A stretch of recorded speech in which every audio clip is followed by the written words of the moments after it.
My granddaughter shouted at lunch. "You're just a burden. Go to a nursing home and let us live." I simply walked out in silence. The next day, I canceled all the mortgage checks. I'm glad to have you here.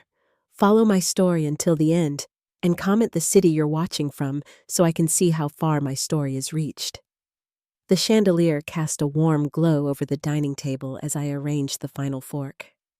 Sunday lunch had always been sacred in our family, even more so since I moved in with my son David and his family 4 years ago. At 74, I took pride in these small contributions, setting the table, helping with the cooking, making sure everything was perfect for our family gatherings. "Mom, did you put out the good napkins?" David called from the kitchen. Karen's parents might stop by later. "Yes, dear," I replied, smoothing down the crisp white linen napkins I'd ironed that morning. The ones Karen had specifically mentioned were appropriate for family meals. The cotton ones I'd brought from my old home were apparently too quaint for their new lifestyle. My fingers lingered on the polished mahogany table, so different from the worn oak table where I'd raised David after his father died. That table had been the heart of our small home, where we'd shared meals, where I'd helped with homework, where we'd laughed and sometimes cried together. I'd sold that table along with the house to help David and Karen buy this mansion in Briarwood Hills. "Grandma, you put the salad forks on the wrong side again." My 18-year-old granddaughter Sophie sighed, sweeping into the dining room in designer jeans that probably cost more than my monthly pension check. She dramatically rearranged the silverware, rolling her eyes, as if my mistake was physically painful for her. "Thank you, dear," I said softly. "My eyes aren't what they used to be." That wasn't true. My eyesight was fine. But over the years, I learned that accepting blame was easier than causing friction, especially in this house where I increasingly felt like an unwelcome guest rather than family. Karen entered carrying the roast I'd spent the morning preparing. "David." "It's ready," she called, her voice shifting to that artificially bright tone she used when addressing me. "Margaret, why don't you sit down? You must be tired." I wasn't tired. I'd been sitting in my room most of the morning while Karen took over the cooking I'd started. But I nodded and took my seat at the far end of the table, the spot that kept me farthest from the natural flow of conversation. David carved the roast with flourish, serving Karen first, then Sophie, then himself, and finally me. The conversation flowed around me. Karen's latest charity committee drama, David's golf game, Sophie's college application. I listened, smiled at appropriate moments, and carefully avoided mentioning the letter I'd received yesterday from my old teaching colleague. She was organizing a European river cruise and wanted me to join. I knew better than to bring it up. "Mom," David said suddenly, "don't forget you have that doctor's appointment on Tuesday. I've asked Mrs. Peterson next door to drive you since Karen and I both have commitments." "I can take the bus," I replied. "I've been taking public transportation my whole life." Karen laughed, that tinkling sound that never reached her eyes. "Don't be silly, Margaret. At your age, you shouldn't be wandering around on buses. What if you got confused or lost?" Before I could respond that I'd navigated public transit for decades without getting confused. Sophie snorted. "God, Grandma, just accept the ride. It's not like you have anything else to do anyway." I placed my fork down gently, the small clink against fine china, punctuating the sudden tension. Actually, I was thinking of meeting some old friends from the university. "Next week," I said, my voice steady despite the rapid beating of my heart. "We used to have a book club, and those old biddies from when you were a teaching assistant," David interrupted, not looking up from his plate. "Mom, you haven't seen them in years. They've probably forgotten all about you." "Besides," Karen added, "you know how your arthritis acts up in damp weather? Better to stay home where it's safe." I didn't have arthritis. I'd never had arthritis. But contradicting them seemed pointless. The conversation shifted again, this time to the mortgage payment. The very mortgage I was paying from the proceeds of selling my home. "The interest rate is killing us," David complained. If we could just refinance. Well, maybe if Grandma didn't insist on living here, you could downsize. Sophie interrupted, stabbing a piece of roast with unnecessary force.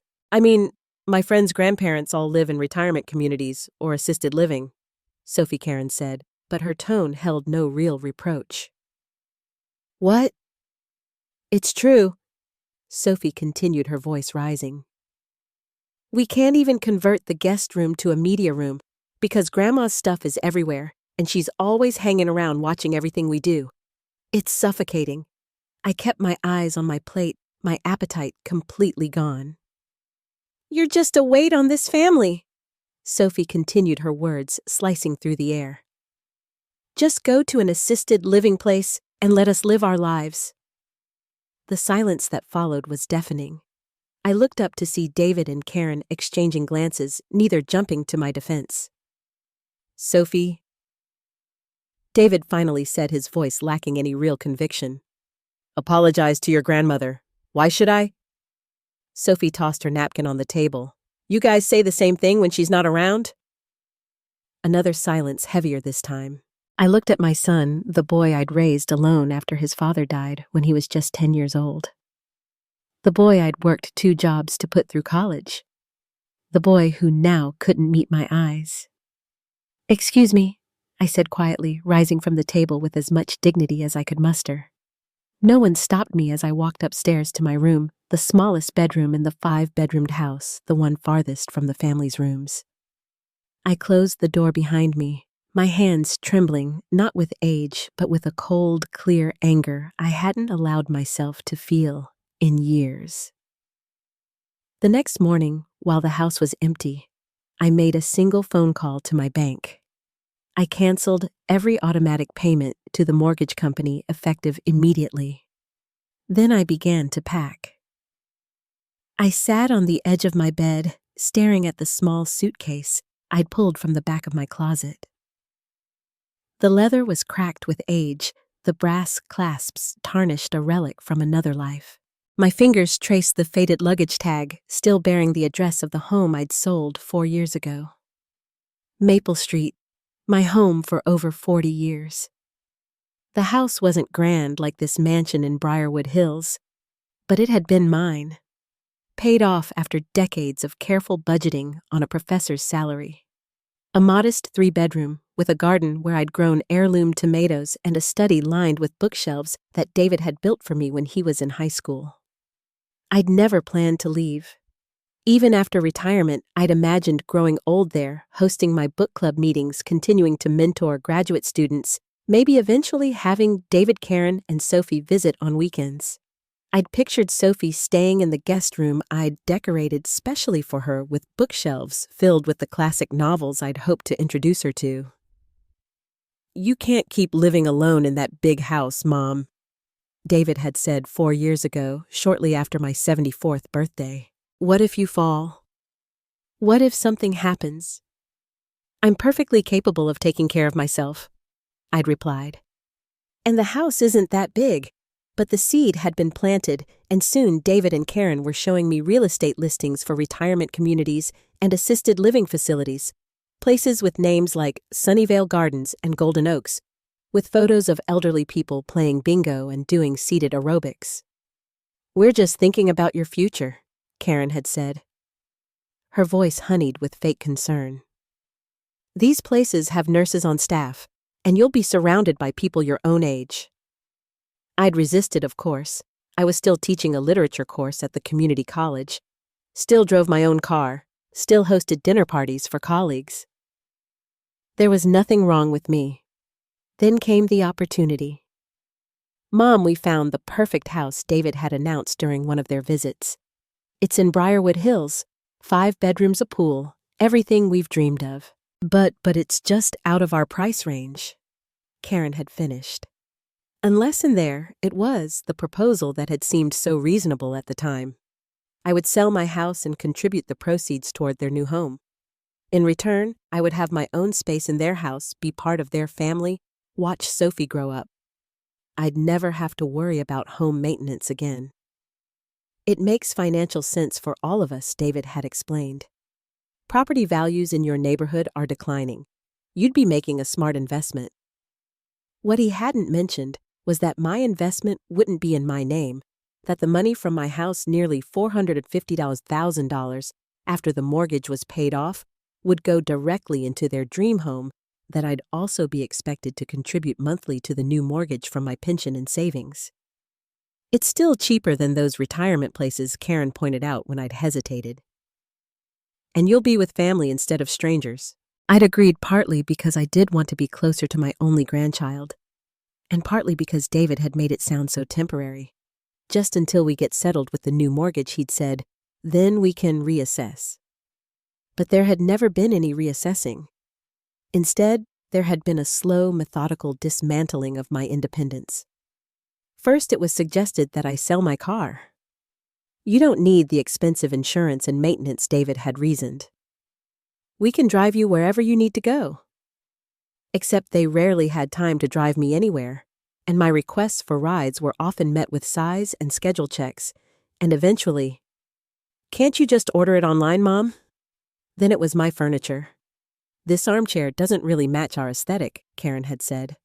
"And your bookshelves are taking up so much space in the guest room." Piece by piece, my belongings had disappeared, donated, sold, or relegated to the garage, where they now sat gathering dust. The only things I'd managed to keep intact were the photo albums and a few boxes of David's childhood mementos, which I'd insisted on preserving. My friends had tried to warn me. "Margaret, are you sure about this arrangement?" Eleanor, my oldest friend from the English department, had asked. "It seems like you're giving up an awful lot." "It's temporary," I'd assured her. And family is important, but slowly my social circle had contracted. Without a car, I couldn't easily meet friends for lunch. Without my own space, I couldn't host gatherings. Phone calls became less frequent as I had less to share, less life to report on.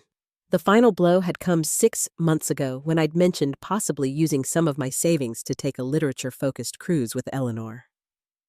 "Mom, that's not a good idea," David had said firmly. "You know the market is volatile right now. You should be conserving your savings." "But it's my money," I'd pointed out, a rare moment of assertion. The look David and Karen had exchanged was one I'll never forget. A mixture of annoyance and something like panic. "Actually," Mom, David had said carefully, "we were hoping you might consider increasing your contribution to the mortgage just temporarily.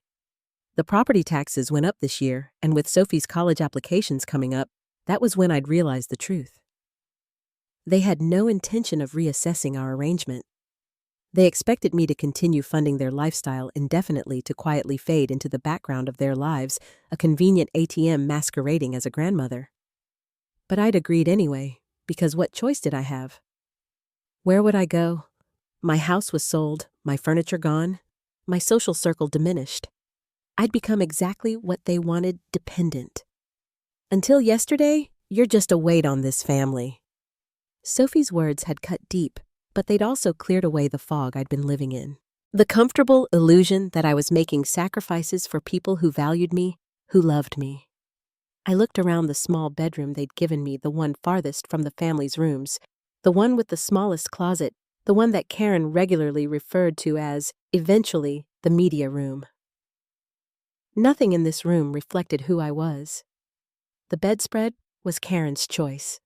The artwork on the walls selected to match the home's aesthetic.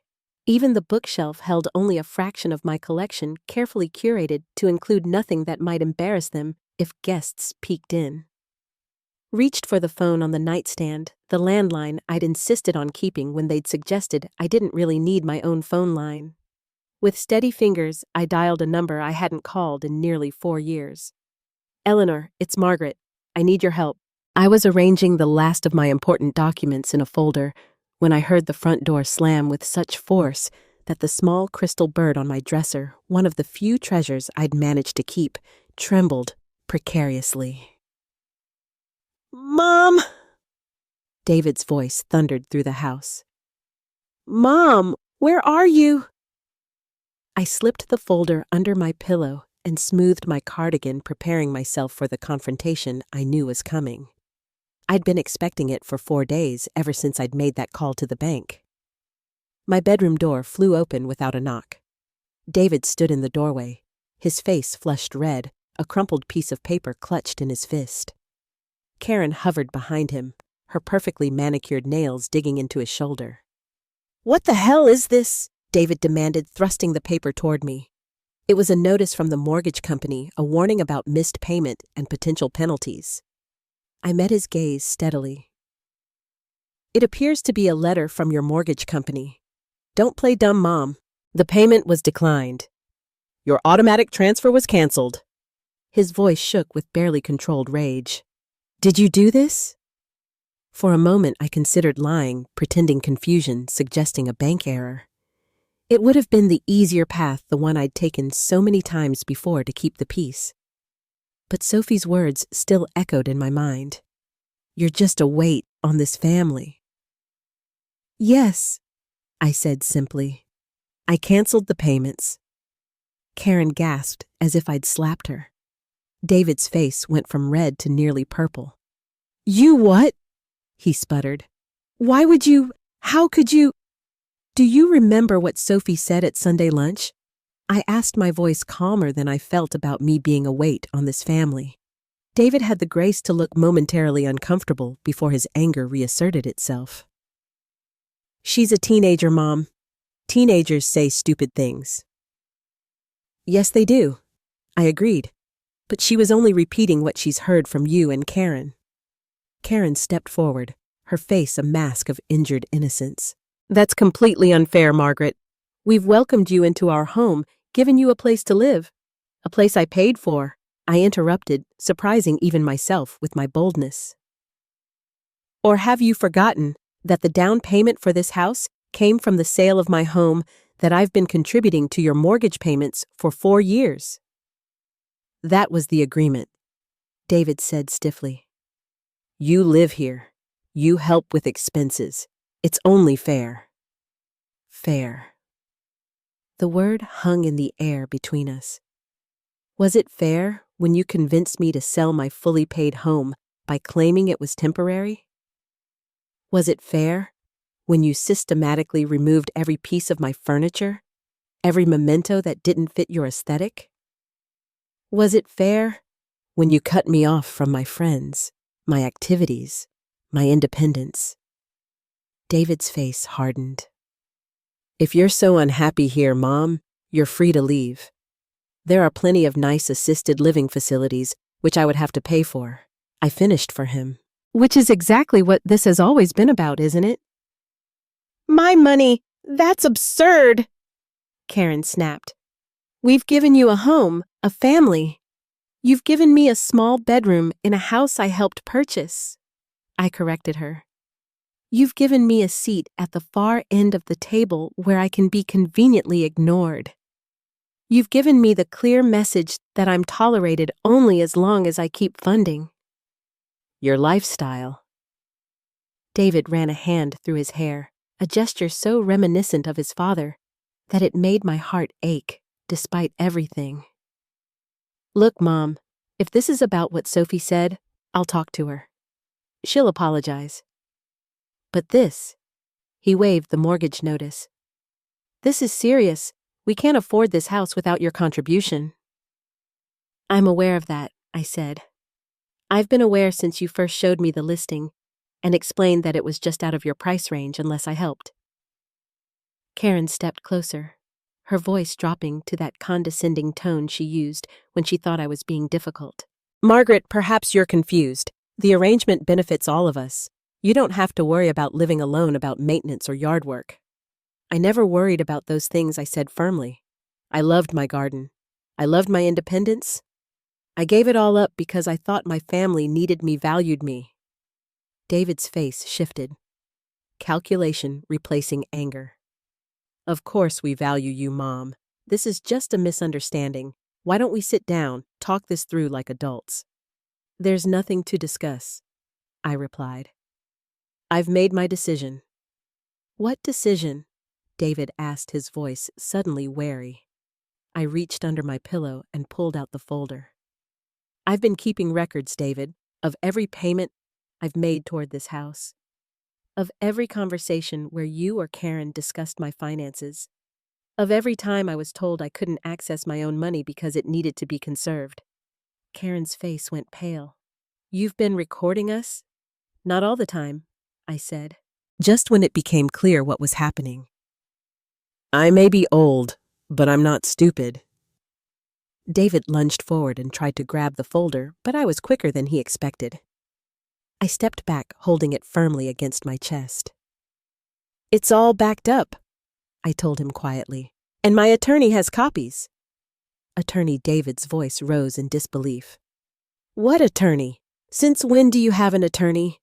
"Since I realized I needed to protect myself from my own family." The room fell silent. David and Karen exchanged glances. The kind of wordless communication that excluded me even in this moment of confrontation. "So what now?" David finally asked, his voice cold. "Are you threatening to sue us your own son?" The pain in my chest intensified, but I kept my voice steady. "I'm not threatening anything. David, I'm simply informing you that the situation has changed. I will no longer be contributing to your mortgage. What you do with that information is up to you." Karen's mask of concern slipped, completely revealing the calculating woman beneath. "If you think we'll keep supporting you while you pull this stunt, you're delusional. No more free room and board. No more free," I echoed, unable to hold back a short, bitter laugh. "I've paid over $320,000 to live in this house. There's nothing free about it." David grabbed Karen's arm, silencing her. "What exactly do you want, Mom?" I looked at my son, the boy I'd raised alone, the man he'd become.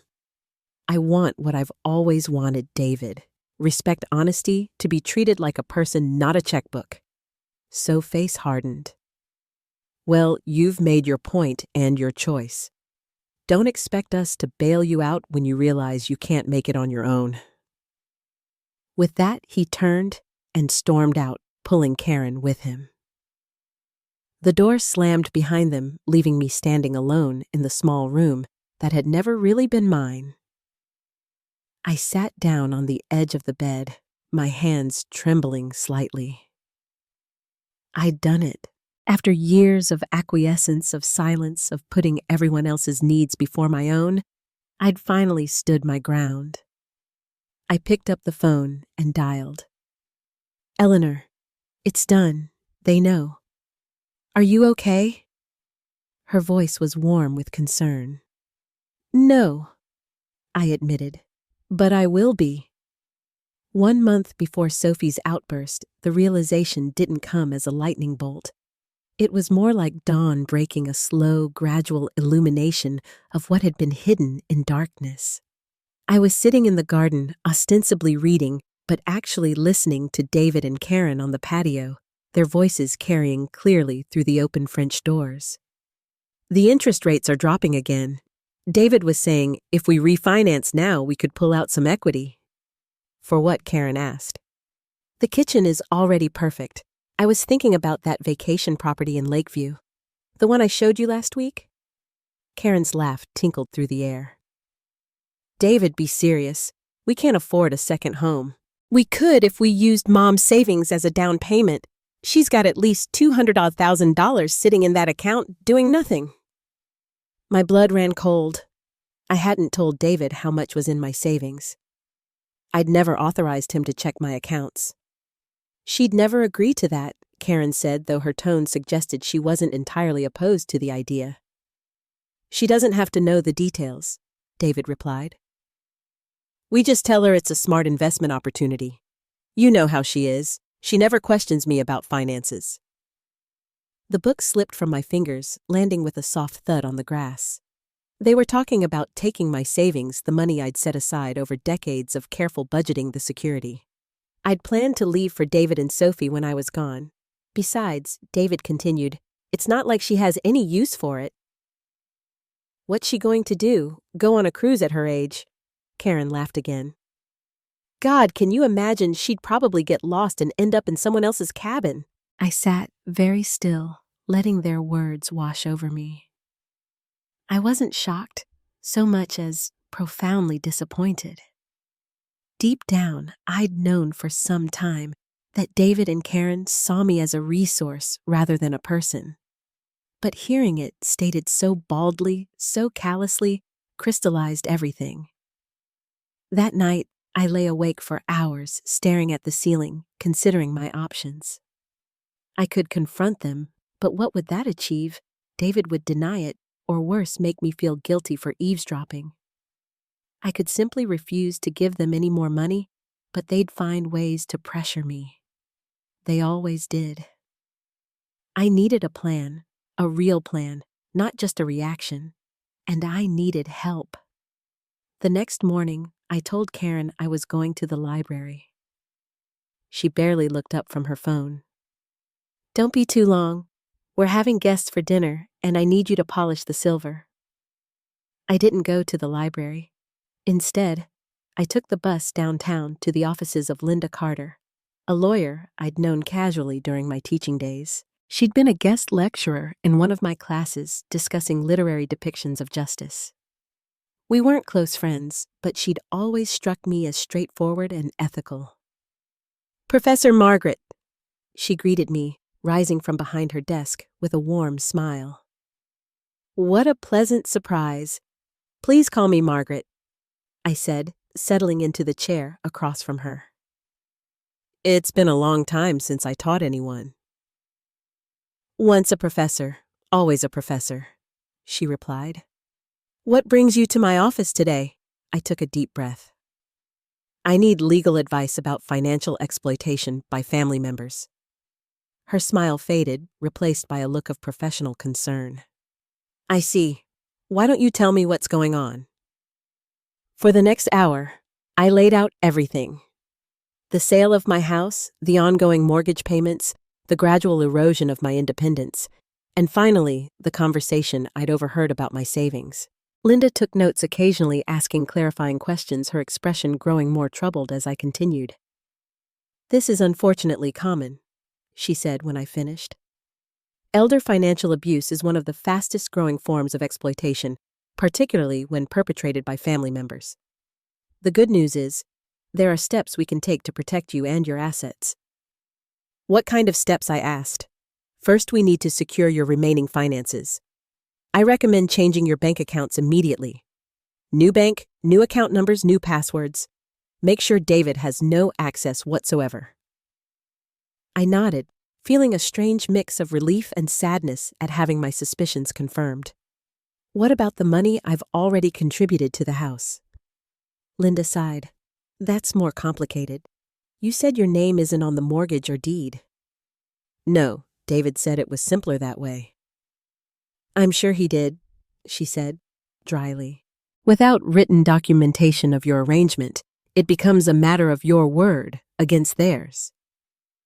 But she held up a hand as she saw my face fall. "That doesn't mean we're without options. Do you have any evidence of your contributions, bank statements showing transfers, emails, or texts discussing the arrangement?" I thought for a moment. I have bank statements, and there might be some emails from when we first discussed selling my house. "Good. And from now on, I want you to document everything. Keep a journal of relevant conversations. If possible, record discussions about finances." "Is that legal?" I asked. "In Texas, as long as one party to the conversation consents to the recording, that would be you." "It's legal, but even without recordings, contemporaneous notes can be persuasive evidence." She leaned forward, her expression serious. "Margaret, I have to ask, what's your ultimate goal here? Do you want to try to recover the money? Do you want to stay in the house? What outcome are you hoping for?" It was a question I'd been asking myself all night. "I want my independence back," I said finally. "I want to live somewhere that's mine, where I make the rules and decisions. And yes, I want to recover as much of my money as possible, but mainly I want David to understand what he's done to acknowledge it." Linda nodded. "Then we need a comprehensive strategy, one that secures your future while giving you leverage to potentially recover some of your investment." Over the next few weeks, I followed Linda's advice meticulously. I opened new accounts at a different bank using Eleanor's address for all correspondence. I began documenting every conversation about money, keeping detailed notes in a journal. I hid inside an old photo album, the one place I knew Karen would never look, as she considered family photos clutter. With Linda's help, I found a small apartment in a senior living community. Not assisted living, but independent apartments for people over 65. It wasn't fancy, but it was clean, bright, and most importantly, it would be mine. The monthly rent was within my budget, especially now that I wouldn't be paying David's mortgage. I began quietly removing my most treasured possessions from the house. Photo albums, jewelry, important documents, a few items at a time, nothing that would be immediately noticed. Eleanor kept them safe for me, along with the small suitcase I'd packed with essential clothing. I recorded David and Karen's conversations whenever they discussed finances using a small device Linda had recommended. It felt strange, almost dirty, to be secretly recording my own son, but each time I hesitated, I remembered his voice. It's not like she has any use for it. The final piece fell into place when Linda reviewed my bank statements from the past 4 years. "Margaret, do you realize you've contributed over $320,000 to their household since you moved in? Between the proceeds from your house sale and the monthly mortgage payments, I hadn't actually calculated the total." The number took my breath away. "That's more than I thought." "It's financial abuse," Linda said firmly. "And we have the documentation to prove it." "So what now?" I asked. "Now we prepare for confrontation," she replied. "Because one way or another, they're going to realize what you've done, and they won't take it well." She was right, of course. I knew David and Karen would be furious when they discovered I'd canceled the mortgage payments. They'd try to guilt me, to threaten me, to make me feel incompetent and selfish. But for the first time in years, I felt prepared. I had a plan. I had evidence. And most importantly, I had rediscovered my voice. I was ready to break my silence. The tension in the house had become unbearable. For a week after I canceled the mortgage payments, David and Karen alternated between icy silence and aggressive demands. They'd tried everything: guilt threats, even a clumsy attempt at reconciliation involving Sophie and a hastily purchased bouquet. "Grandma, I'm sorry for what I said," Sophie had mumbled, thrusting the flowers toward me, while David and Karen hovered behind her with expectant smiles. I'd accepted the flowers with grace. "Thank you, Sophie. That's kind of you." David had immediately jumped in. "See, Mom, we're all family here. Families have disagreements, but they work through them. Now about those mortgage payments." I'd simply smiled and returned to my room. Now sitting at the dining table for the first time since that fateful Sunday lunch, I waited calmly as the family gathered. I'd requested this meeting, insisted on it actually, and chosen the timing carefully. Saturday morning, when no one could claim work or school commitments. David entered first, his face a careful mask of patience that didn't reach his eyes. Karen followed, lips pressed into a thin line. Sophie slouched in last, looking bored and resentful at having her weekend interrupted. "Thank you for joining me." I began, my voice steadier than I'd expected. "I have some important things to share with all of you." "Mom, if this is about the mortgage again," David started. I held up a hand, surprising him into silence. "Please let me finish, David. This isn't just about the mortgage. It's about honesty, respect, and family." I placed a folder on the table, not the same one I'd shown David before, but a new one carefully prepared with Linda's help. 4 years ago, I sold my home and contributed the proceeds, $450,000, to the purchase of this house. Since then, I've paid $200 every month toward your mortgage. That's another $79,200. Karen shifted uncomfortably. Sophie's expression had changed from boredom to surprise. "In total, I've contributed nearly $480,000 to this household." I continued, my voice quiet but firm. "Almost $500,000 that I earned over a lifetime of teaching saving and careful planning. We never forced you to do that, David interrupted. It was a mutual arrangement. Was it? I asked, opening the folder. Let's review that arrangement, shall we? I pulled out a printed email from David dated 4 years ago.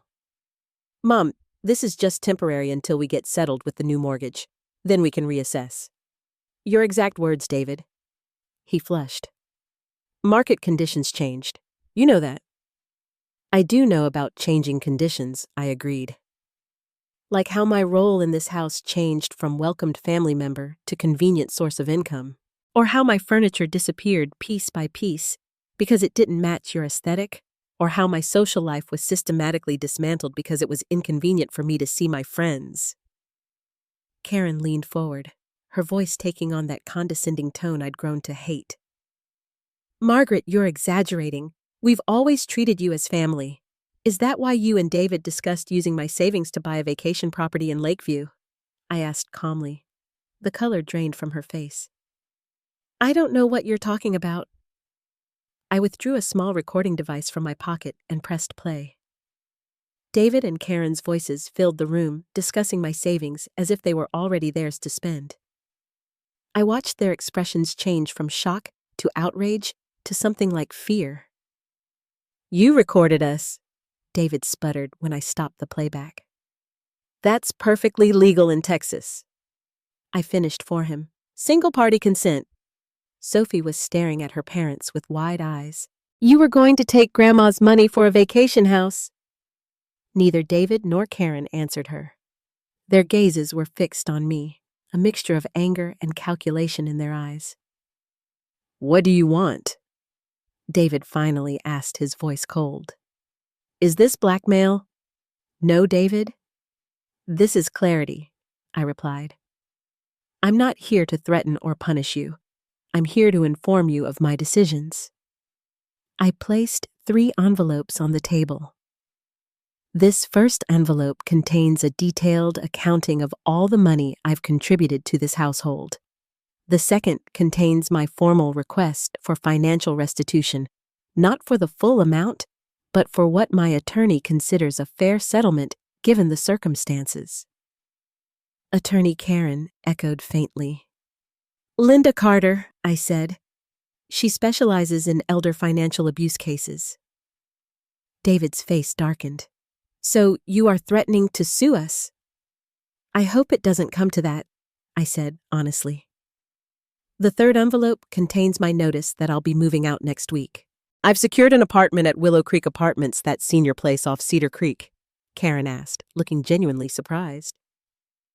But it's so basic. It's what I can afford now, I said simply. After contributing so much to this house, my resources are more limited than they should be at my age. A heavy silence fell over the table. Sophie was the first to break it. You're really leaving? She asked, and for the first time in years, I heard something like genuine emotion in her voice. Because of what I said. I looked at my granddaughter, so young, so influenced by her parents' values, yet perhaps not entirely lost to them. No, Sophie, not because of what you said, but because of what your words revealed about how I'm viewed in this family. I turned back to David and Karen. I deserve better than to be treated as a burden, an ATM, or an inconvenience. I deserve respect. David stared at the envelopes, then at me. I could almost see the calculations running behind his eyes. The cost of fighting me versus settling. The public embarrassment if this went to court. The financial strain of suddenly having to make the full mortgage payment themselves. You won't win if you sue, he said finally, but his voice lacked conviction. Perhaps not, I acknowledged, but the discovery process would be illuminating. All your financial records, all our conversations about my money, all laid bare for a judge to examine. Karen's hand flew to her throat. You wouldn't. I don't want to, I said truthfully. I'd much prefer an amicable resolution, one that acknowledges the contributions I've made and provides some restitution. How much? David asked bluntly. $150,000, I replied. About a third of what I've contributed, enough for me to live comfortably for the rest of my life without financial stress. That's impossible, Karen exclaimed. We don't have that kind of money. You have equity in this house, I pointed out. The house my money helped purchase. You could refinance. David's jaw tightened. And if we refuse, I met his gaze steadily. Then we'll let the courts decide. The room fell silent again. I could see the turmoil on David's face. Anger, calculation, perhaps even a flicker of shame quickly suppressed. I'll need time to think about this, he said finally. Of course, I replied, rising from the table. You have until Friday. After that, my attorney will proceed with legal action. As I turned to leave, Sophie's voice stopped me. Grandma? I looked back at her. This girl who had grown so distant, so dismissive of me. Yes, Sophie. Her eyes were uncertain, confused. Did you really pay for half this house? I nodded. Yes, Sophie, I did. Then why did Mom and Dad always act like they were doing you a favor by letting you live here? From the corner of my eye, I saw David and Karen exchange alarmed glances. For the first time, their carefully constructed narrative was crumbling, and from the most unexpected source. That, I said gently, is a question you should ask them. The morning sun streamed through my kitchen window, casting a warm glow over the small breakfast table where I sat with my coffee. 6 months had passed since I'd moved into my apartment at Willow Creek Apartments, and the place finally felt like home. It wasn't grand, just a 1-bedroom unit with a small kitchen living room and a balcony overlooking a courtyard garden. But it was mine. Every piece of furniture, every picture on the wall, every book on the shelves had been chosen by me, arranged according to my preferences, not to match someone else's aesthetic. I ran my fingers over the smooth wood of the table. Oh, vintage piece I'd found at an estate sale similar to the one I'd had in my old house. Eleanor had helped me refinish it, the two of us laughing like schoolgirls as we sanded and stained on her back patio. Those had been good days, days of rediscovery and reconnection. The settlement with David had come through 4 months ago. Not the full amount I'd requested, but enough. $120,000, plus the return of some family heirlooms that had mysteriously disappeared into their attic. Linda had advised me to accept it rather than pursue a lengthy court battle. It's a fair compromise, she'd said, and it gives you the clean break you need. She was right. The money combined with my pension and Social Security meant I could live comfortably in my new home. I could afford the occasional dinner-out tickets to the symphony, even the literature cruise with Eleanor I'd been planning when this all began. The phone rang, interrupting my thoughts. I checked the caller ID, a habit I'd developed during those final tense weeks at David's house, and smiled when I saw Eleanor's name. Good morning, I answered. How was your date last night? Eleanor laughed, a rich, warm sound that never failed to lift my spirits. Richard was a perfect gentleman. He took me to that new Italian place downtown, and we've made plans for the symphony next weekend. But that's not why I'm calling. Have you checked your email yet? No. Why the literature department is hosting a retirement dinner for Professor K. Williams next month. They want all former faculty to attend, and they specifically asked about you. Apparently, some of your former students are organizing a tribute. Warmth spread through my chest. Really? After all these years, you made an impact, Margaret. Your students remember you. She paused. Will you go? I know it might be awkward if David and Karen are there. I considered this. David's wife, Karen, served on several university committees, mainly for the social prestige. The possibility of seeing them was real. Yes, I decided. I'll go. I won't let the possibility of an uncomfortable encounter keep me from celebrating Robert's retirement. He was a wonderful colleague. That's my girl, Eleanor said approvingly. Now what are you doing today, book club this morning? I replied. Then lunch with Linda. She wants to introduce me to a friend who runs a literacy program for adults. They're looking for volunteer instructors. You're busier than I am. Eleanor laughed. I'll let you go then. Call me after your lunch. I want all the details. After we hung up, I finished my coffee and prepared for the day. The book club had been one of my first steps toward rebuilding a social life. Comprised mainly of retired professors and teachers, it offered exactly the kind of intellectual stimulation I'd been missing. Today, we were discussing Mrs. Dowey, one of my favorites. As I gathered my notes and slipped on a light cardigan, a knock at the door surprised me. I wasn't expecting anyone. When I opened it, Sophie stood in the hallway, shifting nervously from foot to foot. My granddaughter looked different, less polished, more authentic somehow. Her designer clothes had been replaced with simple jeans and a university sweatshirt. Her hair, usually straightened to Karen's specifications, fell in natural waves around her face. "Sophie," I said, genuinely surprised. "This is unexpected." "Hi, Grandma." She bit her lip. "Can I come in just for a minute? I know you're probably busy." I stepped aside, gesturing her in. "Of course. I always have time for you." Her eyes widened slightly as she entered, taking in the cozy space I'd created. "Your place is really nice," she said, sounding almost surprised. "It feels like you." "Thank you." I led her to the living room. "Would you like some tea or coffee?" "No, I'm okay." She sat on the edge of the sofa, hands clasped tightly in her lap. I wanted to talk to you." Without Mom and Dad around, I sat across from her, waiting patiently. Whatever had brought her here had clearly taken courage. "I started college last month," she said, finally. "UT Austin. I'm living in the dorms." "Congratulations," I said warmly.